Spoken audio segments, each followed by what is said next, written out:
Christopher Columbus was born in or around 1451, but his exact birth date is not known. There is some controversy about where Christopher Columbus was born.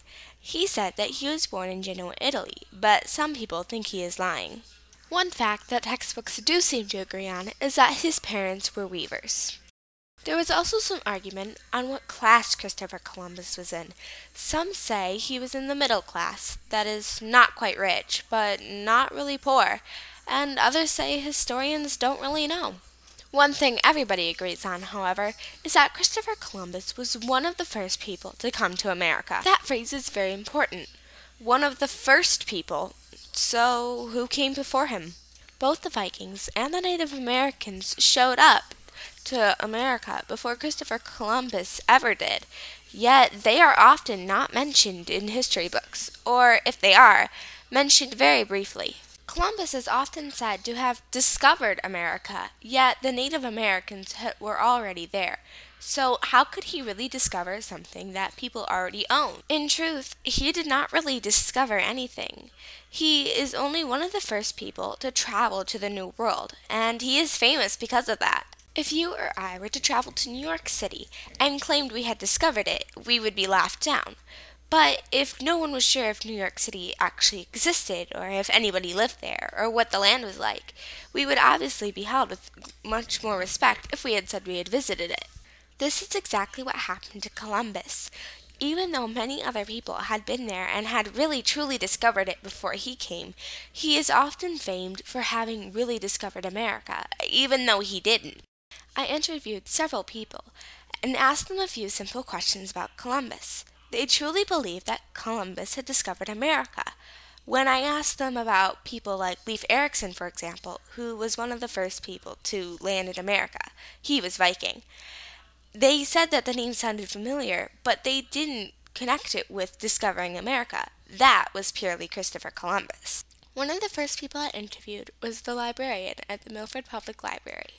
Christopher Columbus, what exactly do you think? Oh, that's a good question. I usually think of an explorer who set off and didn't know where he was going to end up and ended up discovering these continents over on this side of the world, but didn't know exactly where he was and how far we've come, where we can use the computer and Google Maps and we know exactly where we are now, but a long time ago they just set off in their ships and who knows where they would end up. This is what many people believe. Well, it's true that he was one of the first people that came to America, and that he didn't really know where he was going, and is therefore brave. People don't really know the bad things he did. He is heroified. You only know the good things, and you don't know any of the bad things. When asked about the tribute system that Christopher Columbus and his men used on the so-called Indians, remember, he thought he was in the Indies, they had no clue that it had even existed. Ferdinand, Columbus's son, described how this tribute system worked. The Indians all promised to pay tribute to the Catholic sovereigns every 3 months, as follows. In the Cabo, where the gold mines were, every person of 14 years of age or upward was to pay a large hawk's bell of gold dust. All others were each to pay 25 pounds of cotton. Whenever an Indian delivered his tribute, he was to receive a brass or copper token, which he must wear about his neck as proof that he made his payment. Any Indian found without such a token was to be punished. Ferdinand, however, left out critical parts of information. As Lies My Teacher Told Me by James W. Lowen puts it, Columbus's son neglected to mention how the Spanish punished those whose tokens had expired. They cut off their hands. Despite that this is true, not many people know about it. No, I have heard he's sort of a rotten guy.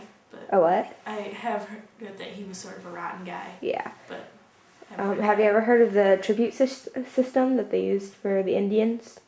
No, I don't think so. No? Okay. That was, if they didn't get enough gold for them, they would cut off their hand. Ouch. Yeah. Have you ever heard any of that?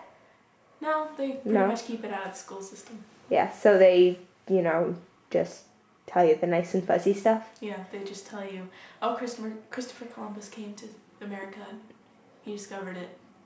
And that's But there's more. Before Columbus left for home, he left men in the New World to create relationships with the Indians and to collect gold. When he returned almost a year later, he was shocked. As Columbus and the Age of Discovery by Zvi Dorner, the companion volume to the PBS series, puts it, discipline had been absent in the outpost, and greed unchecked. After fighting among themselves, the men had split into several groups. One, led by Columbus's old friend, Diego de Herrera, the cousin of his Cordoba mistress, remained at the fort.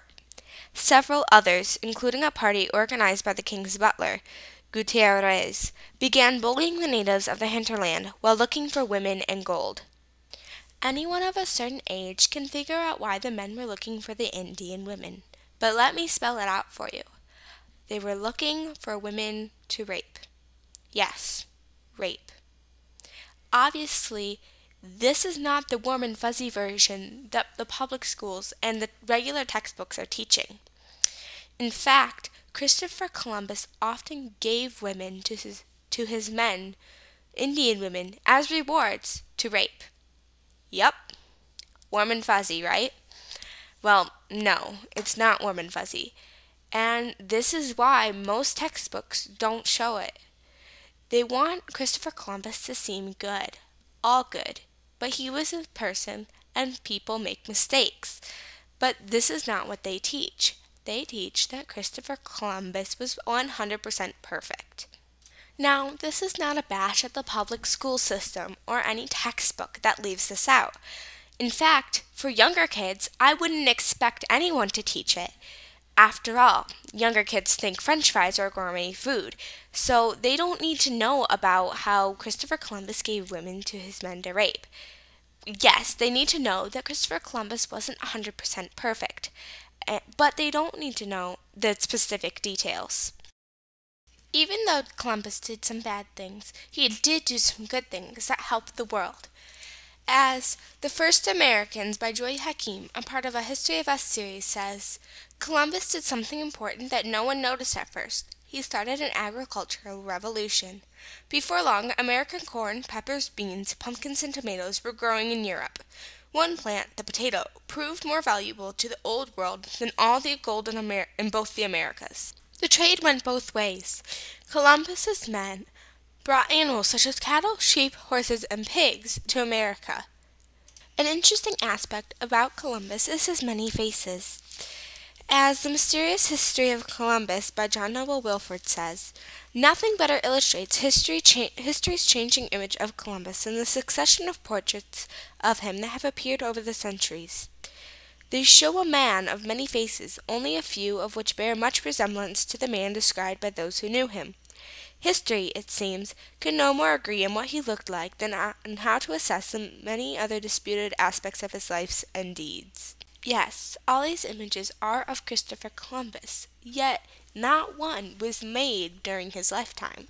His son said that Christopher Columbus was a well-built man of more than average stature, the face long, the cheeks somewhat high, his body neither fat nor lean.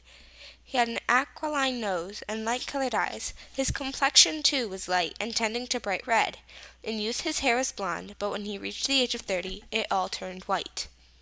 www.nndb.com describes what happened to Columbus's remains after he died. After the funeral ceremonies at Valladolid, Columbus's remains were transferred to the Carthusian monastery of Santa Maria de las Cuevas, where the bones of his son Diego, the second admiral, were also laid. Exhumed in 1542, the bodies of both father and son were taken overseas to Hispaniola and interred in the Cathedral of San Domingo. In 1795-96, on the cession of that island to the French, the relics were re-exhumed and transferred to the Cathedral of Havana, where, after the Spanish-American War of 1898 and the loss of Cuba, they were finally removed to Seville Cathedral, where they remain. I hope you have enjoyed this production, and have learned more about Columbus than you previously knew. Thanks for watching!